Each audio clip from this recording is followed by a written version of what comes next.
cuci tangan.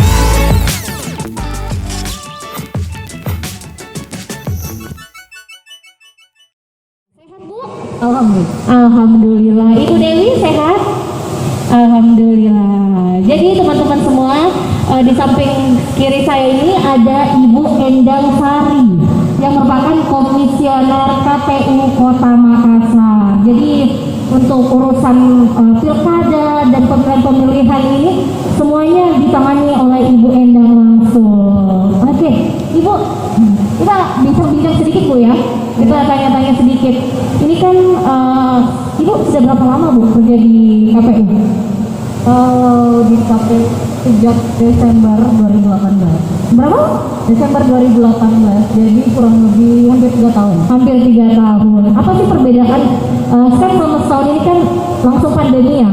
Apa sih perbedaan masa-masa pilkada di sebelum pandemi sama pandemi saat pandemi berlangsung? Banyak sekali yang berbeda. Boleh dijelaskan, Ibu?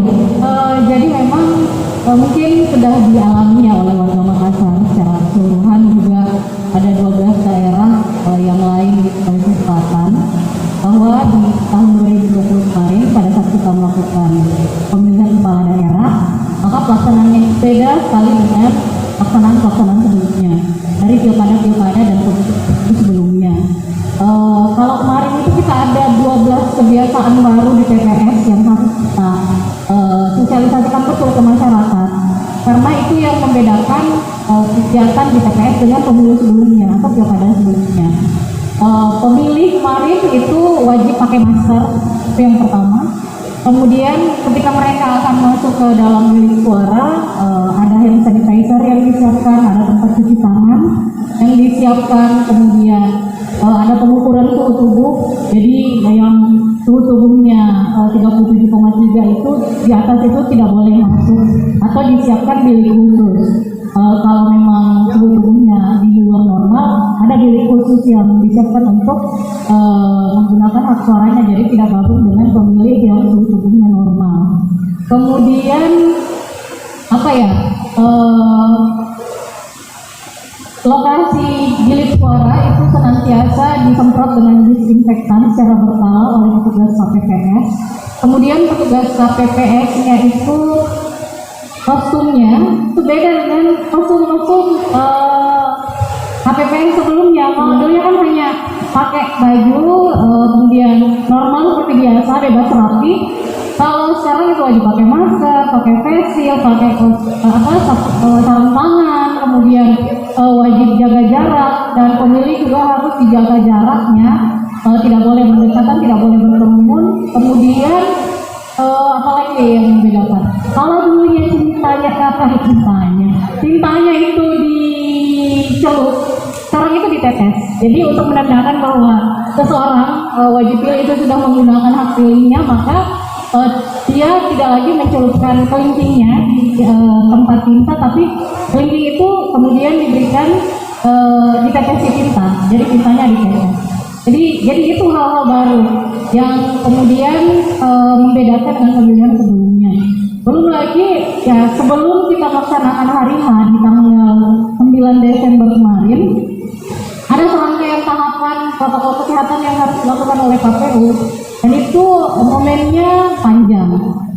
Kami harus merekrut banyak sekali penyelenggara ad hoc, mulai dari penyelenggara di tingkatan kecamatan, kemudian penyelenggara di tingkatan kelurahan, kemudian penyelenggara yang kemudian datang untuk melakukan pemutahiran data pemilih, yang datang ke rumah-rumah, kemudian KPPS 7 orang setiap TPS. Nah, kami harus memastikan bahwa mereka itu sebelum bertugas mereka itu melakukan serangkaian tes protokol pencegahan COVID-19.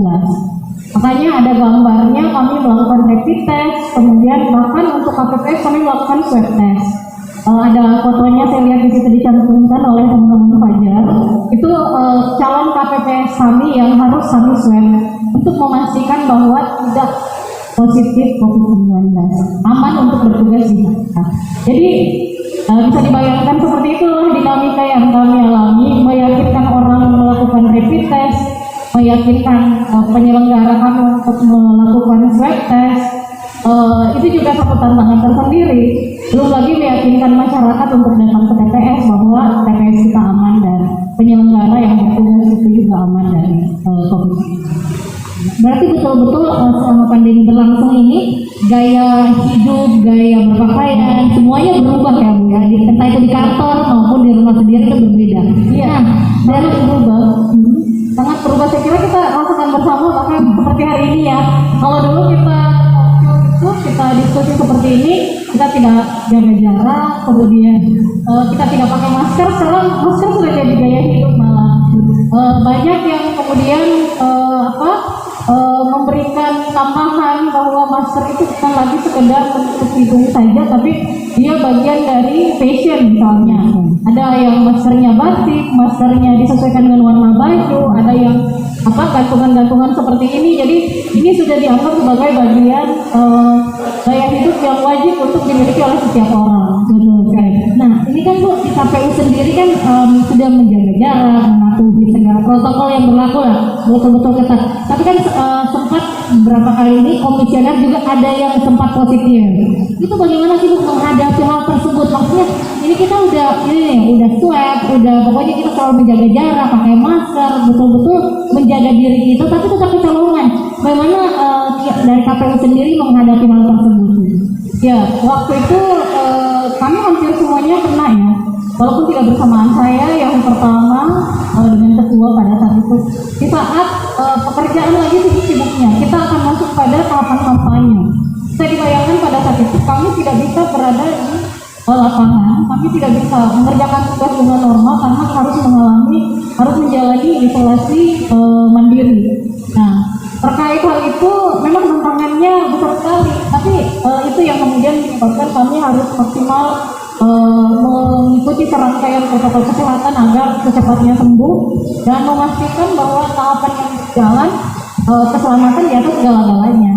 Makanya penyemprotan rutin kami lakukan, kemudian swab test, rapid test itu kami lakukan kepada penyelenggara secara berkala, khususnya rapid yang sering kami lakukan kepada penyelenggara. Kemudian membatasi kegiatan. Kalau dulunya kegiatan di internet, kegiatan pengumpulan orang itu menjadi sesuatu yang tidak mungkin kita akan lakukan. Kemarin kami harus memutar cara bagaimana agar pengumpulan orang itu dilakukan. Maka banyak sekali kegiatan sosialisasi, kemudian kegiatan yang terkait dengan tahapan yang harus kami lakukan secara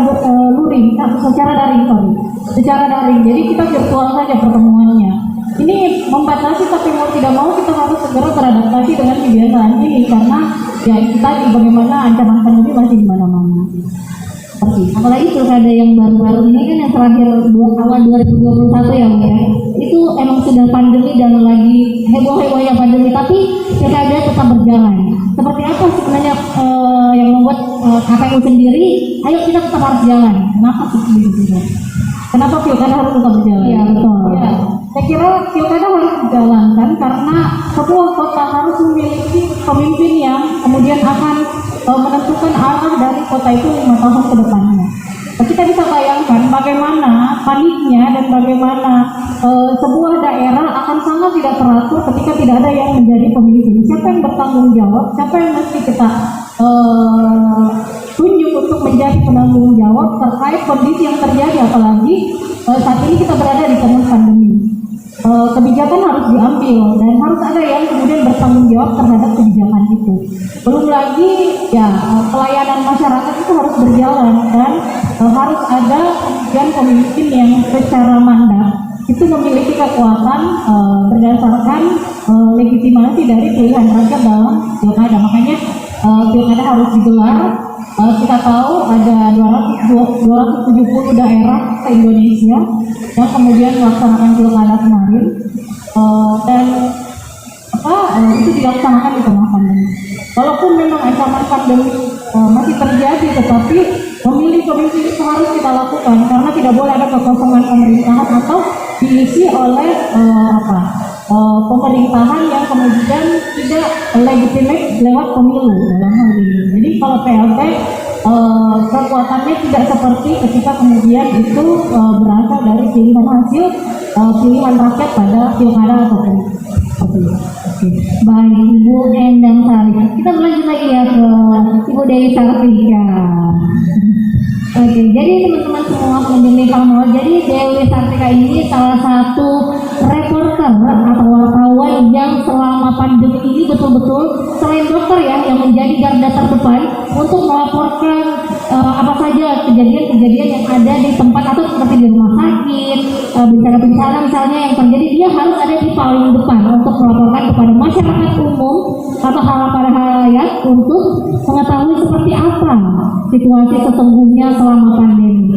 Nah, dari Mbak Dewi sendiri nih, bagaimana kita sendiri kan merasa takut ya untuk berada di kerumunan orang, untuk berada di suatu acara, apalagi setahun belakangan yang benar-benar COVID itu sangat-sangat mengerikan kalau bisa dibilang ya. Bagaimana Dewi sendiri menghadapi tantangan tersebut untuk bisa tetap melaporkan kejadian yang ada di tempat? Awalnya sih memang susah, apalagi kan pertama-pertama pandemi ada batasan jarak. Nah, di situ ada beberapa memang bahasan yang haruskan kita untuk ketemu langsung dengan narasumber, apalagi kalau untuk menggambarkan suatu kejadian. Nah, tetapi di sisi lain narasumber yang mau ditemui itu agak susah untuk diwawancara karena mungkin agak sedikit takut dengan kita kan, misalnya kita kan kemana-mana, takutnya kita jadi pembawa seperti itu. Nah, salah satu hal yang menjadi tantangan kita sendiri, nah bagaimana supaya kita tetap bisa dapat wawancaranya tapi tetap bisa menjaga diri. Pernah satu kasus disuruh untuk wawancara keluarga pasien COVID. Tidak yang masih positif ya? Ya, yang positif. Berat ya. Nah, caranya itu kita apalagi kan untuk menggambarkan kejadian feature harus digambarkan bagaimana suasananya, bagaimana keadaannya beliau. Nah, di sisi lain kita pikir diri sendiri seperti apa. Jadi pintar-pintarnya kita, apakah wawancara jarak jauh. Tetapi kalau misalnya lewat telepon sendiri, kadang kesulitannya kita nggak bisa gambarkan. Misalnya dia pakai baju apa, seperti itu. Tapi lain kita mesti selesaikan tugasnya juga. Dari Dewi sendiri, perbedaan dari sebelum adanya pandemi ini seperti apa sih dari untuk peliputan, untuk pekerjaannya sendiri Dewi seperti apa? Perbedaannya sendiri tuh harus jaga jarak. Ada beberapa narasumber yang takut untuk didekati, harus jaga jarak memang, tapi di sisi lain kita juga agak susah kalau memang tidak biasanya jaraknya 1 meter ya. Iya. Oke. Dari Dewi sendiri, kita kembali ke Ibu Endang kali ya. Ibu, ini untuk semua ya, untuk pengunjung di Pamal sendiri, tipsnya sendiri dari Ibu Endang ini kira-kira apa sih yang harus kita lakukan untuk bangkit dari masa pandemi yang kalau kemarin kita kayak takut buat keluar rumah, takut untuk mengerjakan sesuatu, bagaimana sih untuk bisa bangkit dari pandemi yang sedang berjalan sekarang ini? Ya, kalau dari pengalaman kami ya, hidup harus terus dilanjutkan apapun tantangannya, dan saya kira sejarah sudah menunjukkan bahwa manusia itu makhluk yang paling bisa beradaptasi. Jadi kemampuan adaptasi kita yang kemudian menentukan apakah kita bisa survive dengan kehidupan ini atau tidak. Saya kira ini yang menjadi tantangan abad sekarang, bahwa kita mengalami situasi yang tidak pernah diprediksi sebelumnya, tidak pernah ada sebelumnya. Dengan kondisi pandemi yang masih terjadi, saya kira hal yang harus kita lakukan tentu adalah sangat sederhana sebenarnya, patuh pada protokol pencegahan COVID.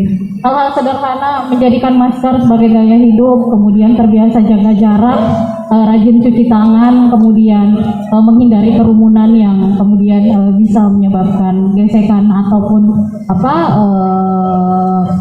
interaksi yang tidak bisa sangat rentan untuk kuman-kuman, bakteri dan sebagainya, itu bisa menjadi apa yang mengantarkan virus tersebut ke tubuh kita. Nah, saya kira hal-hal sederhananya seperti itu, patuh pada protokol pencegahan COVID saja. Masker, cuci tangan, jaga jarak, ya rajin cuci tangan pakai sabun.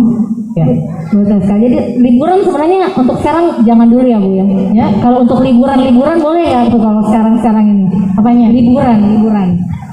Saya kira kembali lagi ke yang tadi saya sampaikan ya, bahwa protokol pencegahannya kan sederhana. Pakai masker, hindari kerumunan, jaga jarak dan cuci tangan. Itu yang selalu banyak sekali kampanyenya di mana-mana, dan saya kira hari ini juga kampanyenya seperti itu. Nah, mengenai tempat hiburan, saya kira bijak-bijaknya kita melihat kalau kita misalnya seperti ini ya kita jaga jarak. Betul, Tapi betul. kalau interaksinya terlalu dekat, wah itu artinya menantang bahaya dan cari bahaya. Jadi ya kedewasaan kita semua lah bagaimana menafsir apa yang dimaksud jaga jarak dan apa yang dimaksud dengan menghindari kerumunan yang berlebihan. Seperti itu. Betul sekali. Baik, makasih banyak Ibu Endang Sari dan juga Ibu atau Mbak Dewi ya, Mbak Dewi Sartika untuk sharing-sharingnya, untuk cerita-ceritanya dan juga untuk tipsnya untuk kita semua. Baik, sekali lagi saya ucapkan terima kasih Ibu Endang Sari dari Komisioner KPU Makassar, juga Mbak Dewi Sartika dari Harian Fajar. Terima kasih banyak, semoga sehat selalu dan kita semua tetap dalam lindungan Allah Subhanahu wa taala, dan jangan lupa untuk tetap menjaga jarak, memakai masker dan mematuhi protokol yang berlaku. Baik, terima kasih banyak Ibu. Terima kasih banyak Mbak Dewi.